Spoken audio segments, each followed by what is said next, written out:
Jewish tailor living in a shtetl has a dream. In this dream, he sees a buried treasure under a bridge leading to a castle. The tailor knows the capital has a castle. So he packs up all his belongings, heads to the capital, travels to the castle, and sees the exact bridge that he dreamed about. The difference is, in his dream, the bridge was empty. And in reality, a Cossack is standing guard right in front of him. Frozen with indecision about how to approach this situation, the tailor just stares at the bridge, not knowing what to do. Eventually, the Cossack notices this Jewish tailor staring at him and shouts at him, "What are you staring at?" The tailor comes to him in tears and decides to be honest. He confesses. He tells the Cossack, "I had a dream about a buried treasure right under that bridge. That very bridge that you were guarding." The Cossack laughs in his face. Ha ha. That's my love. Cossack laughs and says, "I too had a dream that in a shtetl, under the stove of a Jewish tailor, lies a great treasure. But you don't see me chasing after dreams, do you? I know the difference between a dream and reality. You travel here, wasting your time, wasting your money. But I know the difference between a dream and a reality." The Jewish tailor hears this story. He goes back to his shtetl. He digs under his stove. He finds a treasure and lives the rest of his days in prosperity. Many of us, like the Cossack, are afraid of listening to dreams. We may think they're silly. We may think they have nothing whatsoever to do with any reality. We may believe that the only real things are things that you can touch. Spears, bridges, castles. Even if we're told there's a treasure buried right under our nose, don't buy it. Or maybe we're like the Jewish tailor. We have the courage to follow a dream. We pack our belongings. We spend time. We spend money. We spend energy. We venture forth to places we've never been. We encounter people we never thought we would meet. Except we find out there's a difficulty in reality that we didn't expect in our dream. And we don't know how to get around it. This is a story that bridges traditions. It's a story found in Muslim tradition. It's found in Jewish tradition. It's found in Christian tradition. I even found it in contemporary Buddhist literature. I find it amazing that the Jewish tailor tells the Cossack the truth. He tells the whole story about a treasure being buried, mere feet away from where they're standing. If I was a Jewish tailor, I would probably think, why would I tell the Cossack this story? Would I have to split the treasure? All it would take would be the Cossack saying, hey, well, why don't we just go check? But no, that doesn't happen. The Cossack never leaves his post. Sometimes we need someone like the Cossack to point us in the right direction. Sometimes we need someone who is practical and down to earth, who can share with us something awesome, even though they may find it foolish. Sometimes we need someone who never dares to dream, ever, to help make our dreams a reality. Our church hosted a workshop recently on stigma and resilience. It was a workshop at how to look at how stigma manifests in this Mahoning Valley and how resilience is cultivated. We had various academics, community nonprofit directors, concerned citizens, even college students, all engaging in this topic. A theme that kept popping up was that stigma manifests differently, but there are commonalities. One of those commonalities is a feeling of not being good enough. It's a chronic feeling of low self-esteem. It's a sense that goals pursued will surely end in defeat or disappointment. One of the themes that emerged from this workshop is that the Youngstown community, generally speaking, feels fortunate just to survive. Just to survive. And has yet to imagine what it could mean to fully live and thrive. This is also a place full of resilience as well. We discussed, one person shared how even in some housing projects, she shared that people would look out for you. Like the Cossack, they would stand guard and tell you when you were acting a fool and you need to straighten up. This is now my third year in Youngstown, and I'm just now beginning to see and feel what is at stake here. We are the reverse of this ancient story. We once had a great treasure that even a humble tailor could enjoy. We were a place where a working class person with little more than a high school diploma could feel prosperous. Then it was as if someone broke into the house while we were asleep and robbed the treasure from our own home. Now we still have the home, the same home that we had when we felt prosperous, but now the treasure is gone. And by treasure, I don't mean just money. I mean inherent value, purpose, worth. This is part of the story, but not the complete story. When I was researching awe, one of the definitions made me laugh. Awe was described as an emotion comparable to wonder, but less joyous.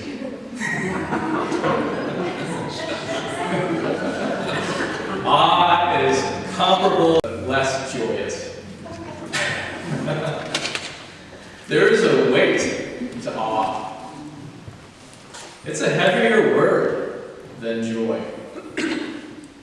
And having some substance or weight, it's not a bad thing. I think of where does that substance and weight come from? And I think I've figured it out. And I put it out to you to try on for size. I think the weight and the substance of the word awe comes from fear. We are often afraid if we are out of our element, especially when we don't know where we are. This is why it's common to be afraid of the dark, or afraid of heights. It's why public speaking is a great fear. When we're put in a strange place, like a pulpit, and we're vulnerable, and we feel unsafe, physically or emotionally, we feel fear. Sometimes fear can be so great, we literally have the feeling we're being attacked by a circumstance, even though there's no mortal danger. We can feel swallowed up, overwhelmed, taken over. I've noticed my body grows rigid when I feel fear. It's an adaptation, probably learned. It's a way, I think, of maybe cutting off stimuli so I can focus and regroup. Fear is a way of telling our body that something is wrong here. It's a way of telling ourselves we are in some kind of danger and we need to either defend ourselves or get out of dodge. Fear shuts down a part of us or heightens our awareness to such an uncomfortable degree. It's really inconvenient sometimes, isn't it? When I was working as a chaplain in New York City, sometimes I would feel great fear. I would feel great fear when I had to talk with someone that was going through something that from my perspective seemed unimaginably difficult. I was paged to meet with clients who had just moments before lost a loved one, or the hardest for me was waiting in fear sometimes with somebody who was afraid themselves of dying and knew they were moments away from dying. I told my supervisor that I often felt fear before knocking on someone's door. It was life or death, literally. And it felt unknown. I would knock, and my palms would sweat, and my heart felt like it was in my throat. I knew I needed to stay reasonably calm, because I knew that freaking out wouldn't help the other person. But I wasn't sure if I could even do that sometimes. I shared this with my supervisor. My supervisor gave me a caustic answer. He said, "That's good."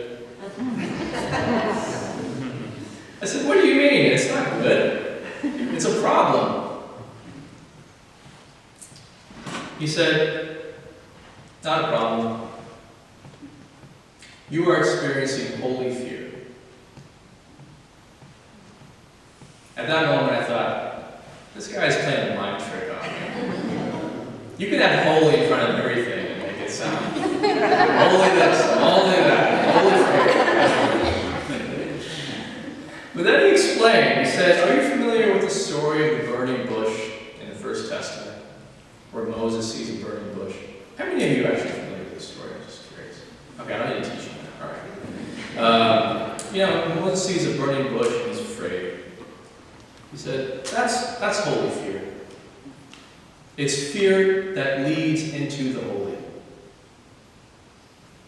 It's fear that leads into awe. To use our story, it's fear that leads to buried treasure. I have since come to see fear as the first step toward awe. Awe is being open to wonder in the greatest sense. It's not knowing. It is not knowing exactly what we're encountering. not knowing what we're feeling, not knowing what we're seeing in front of us. It's not knowing where we are, whether we're in a humble shtetl or outside a grand castle. It's a profound waiting for things to be made clear. I have a soft spot in my heart for Youngstown because I identify parts of myself here. This is a city that knows loss and knows grief. It has experienced terror. And after this, yes, survival actually is an accomplishment. A real accomplishment. A sense of relative calm, which can on the surface look moribund, is really a kind of holding. A holding pattern. A moment of stasis. To recollect.